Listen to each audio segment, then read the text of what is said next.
원자력 썰풀이 콘텐츠 핵 썰어드립니다의 애작가입니다.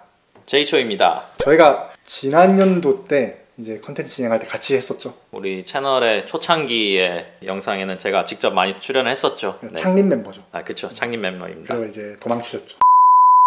너나 도망쳤다니요. 뒤에서 열심히 바라보고 있었습니다. 네.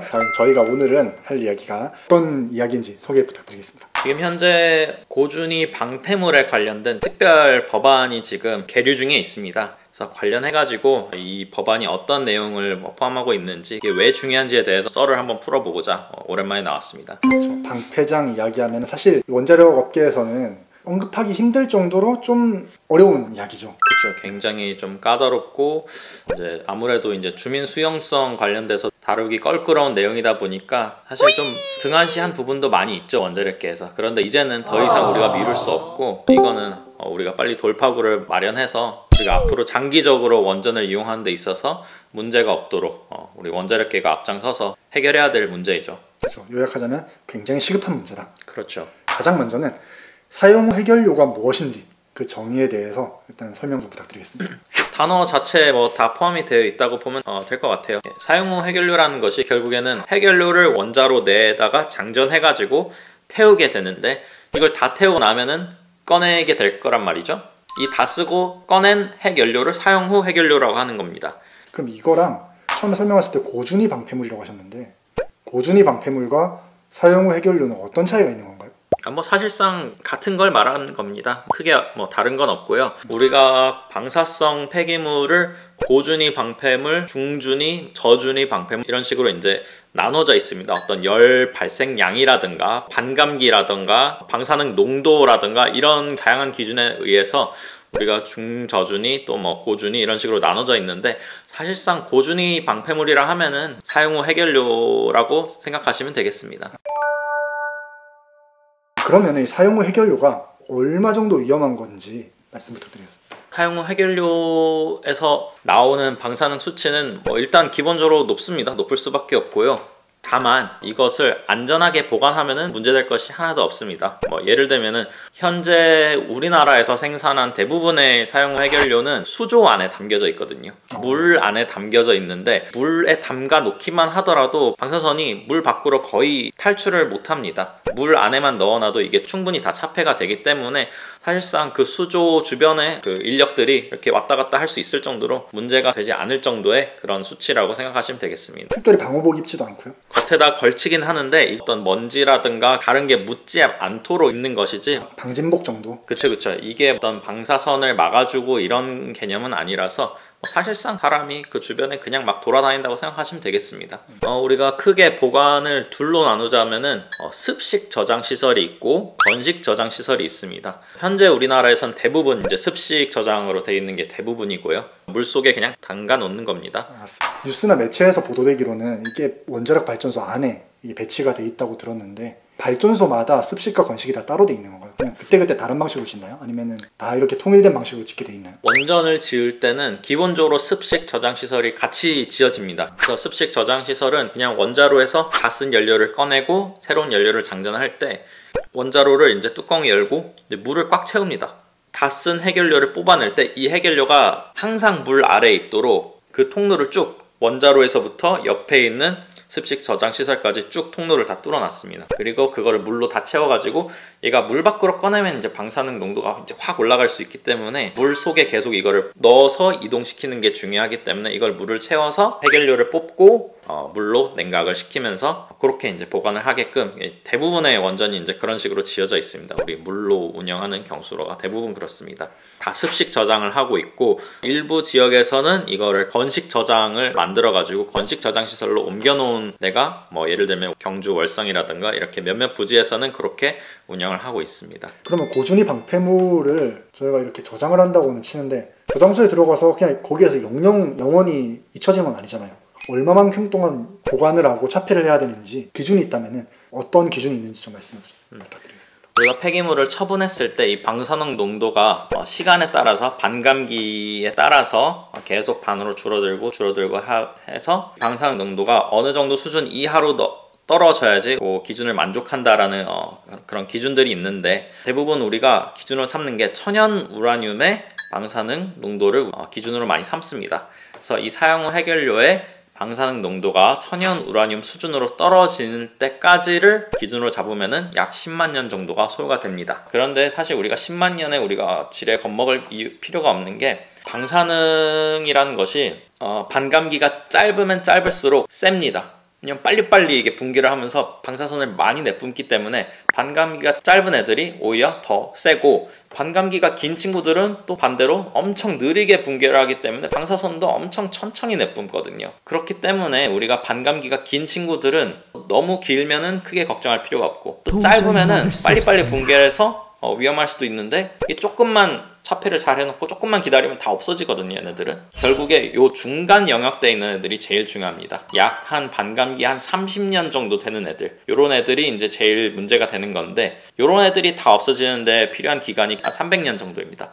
이 방사능 농도가 크게 위험하지 않고 우리가 어느 정도 관리할 수 있는 수준이 된다라고 보시면 되겠습니다. 그런데 300년이란 기간, 우리나라로 치면은 조선시대 때 어떤 만들어진 건축물을 우리가 생각해 보면 되는데, 조선시대 때 만들어진 건축물이 지금까지도 많이 남아있지 않습니까? 네, 그런데 우리가 조선시대에도 300년 가는 건축물을 만들어 왔던 사람들인데, 현대 기술로 콘크리트를 어떤 원통을 만들어 가지고 거기다가 이제 핵물질을 넣는 건데, 이 콘크리트 덩어리 300년 가게 만들기, 저는 그렇게 어렵다고 생각하지 않거든요. 건축 기술이 그만큼 발달했으니까요. 그렇죠. 네. 건축 기술도 많이 발달했고, 건축 자재도 너무 많이 발달하지 않았습니까? 300년 동안 그 차폐막을 유지하는 거는 현대 건축 기술로서 어려운 일이 아니다. 그렇죠. 그러니까 사실 고준위 방패장이라는 거에 대해서 사람들이 가지고 있는 공포심이라는 거는 이쪽 부분의 특성, 저쪽 부분의 특성을 조합해서 만든 키메라 같은 허상의 공포인 거네요. 그렇죠. 10만 년 간다. 10만 년 가면은 그렇게 위험하지 않고, 그 방사능 피폭량이 어마어마하다라는 거는 10만 년까지 가지 않는데, 그 중간 어디에 있는 그 양쪽 극단의 특성을 조합해서 사람들이 막 마구 무서워하고 있는 거군요. 그렇죠. 맞습니다. 네. 자, 알겠습니다. 원식 저장 시설이 이것도 원자력 발전소 안에 있는 건가요? 그렇죠. 부지 안에 있는 거죠. 네. 그럼 별도로 그 저장 시설만 따로 만들어진 곳은 없는 거네요, 지금? 현재는 없습니다. 그러면은 아무래도 우리나라가 그래도 원자력 발전소를 많이 운영해 온 만큼 저장 시설이 좀 많이 포화 상태일 것 같은데, 어느 정도 포화가 돼 있는 상태인가요?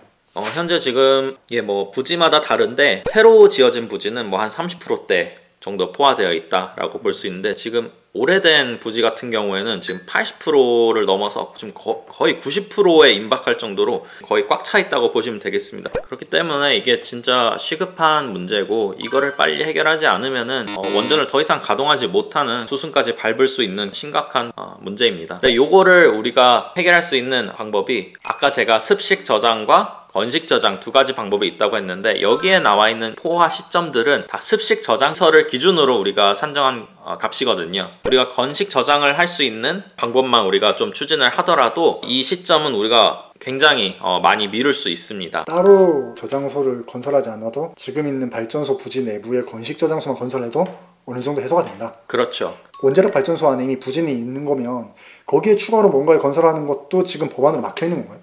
아니요, 현재로서는 가능합니다. 이런 거는 얼마든지 가능한데, 문제는 이제 주민 수용성이죠.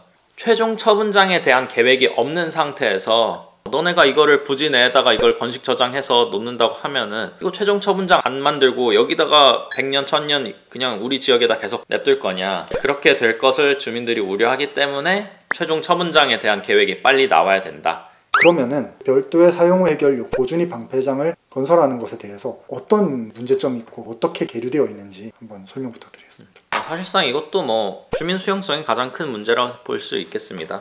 전 세계적으로 고준위 방패장을 위치를 선정하는 데 있어서 굉장히 지역 주민들의 반대가 많이 있어 왔고, 그것을 이제 설득하는 과정을 먼저 처분장을 지금 짓고 있는 이제 다른 국가들에게 우리가 좀 배워야 하는데, 이 주민 수용성을 어떻게 높일 것이냐, 이게 우리가 앞으로 해결할 과제라고 생각하시면 되겠습니다. 그리고 또 하나 우리가 또 생각해 봐야 될 게, 우리나라 같은 경우는 이제 처분장을 언제까지 어디에다 지을 것인가에 대한 법적인 근거가 지금 전혀 없다라고 보시면 되겠습니다. 그래서 지금 이거를 해결하기 위해서 어떤 하나의 특별법으로 논의되고 있다, 이렇게 이해하시면 되겠습니다. 그러면은 가만히 보니까 저희가 원전이라는 거를 운용하기 시작한 게 세계 2차 대전 이후부터 사실상 바로 운용하기 시작한 셈이잖아요. 50년대, 60년대부터 원전이 돌아가기 시작했는데 왜 고준희 방패장이 이렇게까지 안 지어지게 된 건가요? 당장 코앞에 떨어진 일이 아니기 때문에 아무래도 뭐 정치권에서는 이거를 좀 많이 미뤄왔던 것 같아요. 근데 그렇게 미루다가 지금 더 이상 미룰 수 없는 상황이 우리한테 도래를 한 거죠. 그렇죠. 네. 이제는 뭐 더 이상 우리가 미룰 수 있는 것이 아니고 지금 당장 이제 빨리 추진을 해서 지금부터 계획을 하고 질의 조사해가지고 부지 선정하고 추진을 해야지 우리나라도 한 2050년 정도에 우리가 운영할 수 있게 될 텐데, 부지 선정하는 데만 하더라도 이게 뭐 지리적으로 이제 땅을 파서 지리적 조건이 맞는지도 조사를 해야 될 것이고, 주민들의 어떤 그런 수용성 문제도, 그리고 적절한 보상이 이루어지는지 뭐 이런 다양한 절차들이 있을 거 아니에요. 이게 금방 되는 게 아니에요. 10년, 14년 정도면요, 반대하시던 어르신들 돌아가실 때까지 기다리는 시간이 그 정도 될 것 같은데 정말 오래 걸리네요. 그쵸. 쉽지 않은 일이다 보니까 길게 시간을, 계획을 좀 여유 있게 잡고 우리가 추진을 해야 되는 상황입니다. 그러니까 지금 한시라도 빨리 시작을 빨리 해야 되는 거죠. 근데 우리나라는 보통 10년 주기로 정권이 바뀌니까, 그렇죠. 부지 조사하다가 정권 바뀌면 엎어지고 이런 일이 다반사였겠네요. 그렇죠. 정권이 바뀌면서 기존에 추진되던 정책들이 다 엎어졌단 말이죠. 그렇죠. 우리나라도 뭐 원자력 관련된 정책이 정권이 바뀌면서 지금 벌써 많이 바뀌었는데, 정치권과 상관없이 처분장에 관련된 계획이 안정적으로 추진되기 위해서는 어떤 법적인 근거가 필요하다는 그런 이제 필요성이 많이 제기되고 있습니다. 입법기관인 국회에서 이제 법안을 발의하고 또 이제 대다수의 의원님들의 동의를 얻어가지고 이 법안이 통과돼야지 결국에 이 법적인 근거를 가지고 국가에서 해당 기관들이 착착 계획에 따라서 처분장을 마련을 할 수 있게 되는 것이죠. 어느 정당이나 어느 계파가 정권을 잡든지 간에 흔들리지 않는 그런 정책 추진이 필요한 시점이다. 그렇죠. 원전의 운영 자체를 지지하냐 안 하냐조차도 사실 이거는 별개로 떼어내서 생각해야 되는 거죠. 원전을 운전하는 것을 좋아하지 않더라도 그동안 쌓여있는 사용 해결료가 많이 있기 때문에 이것을 처분하기 위해서는 어떤 특별법이 빨리 추진돼야 된다는 점은 양당이 좀 동의를 해서 빨리 추진을 해줬으면 하는 그런 바람이 있습니다. 그러면은 이게 아까 처음에 국회에서 이 법안이 계류가 되고 있다고 하는데, 이 급한 사안이 왜 계류가 되고 있는지 저는 이해가 안 되거든요. 이게 사실 3개의 법안이 지금 올라와 있는데, 큰 방향성에서 이 처분장을 짓자라는 것에서는 동의를 하고 다 같은 내용이 들어가 있지만은 좀 미세하게 좀 차이가 있습니다. 핵심 쟁점이라고 한다면은, 한쪽 당에서 지금 추진하고자 하는 법안에는 설계 수명 동안 발생한 사용 해결료를 보관해야 된다, 보관하자라는 이제 내용이 들어가 있고, 다른 쪽 정당에서는 이 부분이 들어가 있으면 결국에 계속 운전까지 못하게 되는 거 아니냐, 이거 법안 하나로 계속 운전까지 막으려는 거 아니냐 하는 그런 좀 비판이 있습니다. 그래서 양쪽 정당이 큰 방향성에서 처분장을 짓자라는 것에는 동의를 하지만, 이런 미세한 부분이 좀 쟁점이 돼가지고 지금 합의가 안 되고 타협이 안 되고 있는 상황이라고 보시면 되겠습니다. 그래서 이 부분이 좀 빨리 타협이 돼가지고 법안 통과하고 처분장도 계획대로 순차적으로 빨리빨리 추진됐으면 하는 그런 바람이 있습니다. 그렇죠. 급한 건 일단 방패장이니까요. 그렇죠. 그럼 오늘은 고준위 방사성 폐기물 처분장 사용 해결료 문제에 대한 이야기를 나눠봤습니다. 굉장히 저희 당장 눈앞에 당면한 문제이고, 국회에서 이 법안이 오락가락하는 상황인데 모쪼록 잘 해결돼서 저희 원자력 산업이, 또 그리고 원자력 발전소의 운영에 지장이 가는 일이 없기를 바라면서 오늘 콘텐츠 여기서 마치도록 하겠습니다. 저는 애작가였고요. 제이초였습니다. 감사합니다. 감사합니다.